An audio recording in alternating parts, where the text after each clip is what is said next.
झारखंड के पूर्व मुख्यमंत्री हेमंत सोरेन को ईडी की ओर से कथित जमीन घोटाले मामले में गिरफ्तार कर लिया गया है। 5 दिनों की रिमांड अवधि पूरा होने पर ईडी की ओर से हेमंत सोरेन को बुधवार को रांची सिविल कोर्ट स्थित विशेष अदालत में पेश किया गया। ईडी की ओर से 7 दिनों की रिमांड अवधि बढ़ाने का आग्रह किया गया, जिसका हेमंत सोरेन के अधिवक्ता की ओर से विरोध किया गया, लेकिन अदालत ने दोनों पक्षों को सुनने के बाद 5 दिनों के लिए रिमांड अवधि को बढ़ाने का आदेश दिया। वहीं जेएमएम नेता मुश्ताक आलम ने बताया कि ईडी की ओर से रिमांड के दौरान पूर्व मुख्यमंत्री को मूलभूत सुविधाएं से भी कटौती की जा रही है। हेमंत सोरेन को ऐसे बेसमेंट में रखा जा रहा है जहां सूर्य की रोशनी भी नहीं पहुंच पा रही है। पाइप के माध्यम से हवा पहुंच रही है।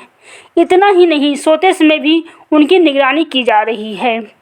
रांची से देवान सिन्हा की रिपोर्ट। 5 दिन का रिमांड में रखा गया था और उन्हें बेसमेंट में जगह दिया गया है।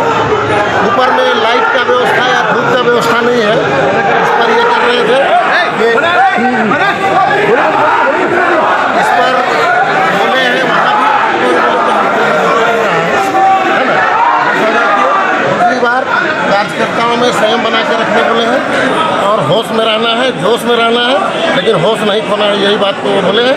ये मैं आपके माध्यम से बता देना चाहता हूँ। तो आपसे बात भी कर रहे थे, आपसे बात भी कर रहे थे, वही बताएं। उसी को बता रहा हूँ। दूसरी बात कि जिस आदिवासी जमीन को लेकर के, जो भुइंहरी जमीन को लेकर के इन पर केस हुआ है, ऐसा कोई भी भाजपा का नेता नहीं है। बात अभी कोर्ट की अगर हम करें तो कोर्ट में हेमंत सोरेन की तरफ से क्या कुछ कहा गया है, ये बताएं। हेमंत सोरेन की तरफ से यही कहा गया है कि मुझे बेसमेंट में रखा गया है जहां धूप का और हवा पानी का वेंटिलेशन नहीं है, जिससे मुझे दिक्कत हो रही है, मेरा स्वास्थ्य में असर पड़ रहा है। इस पर कोर्ट ने क्या कुछ कहा?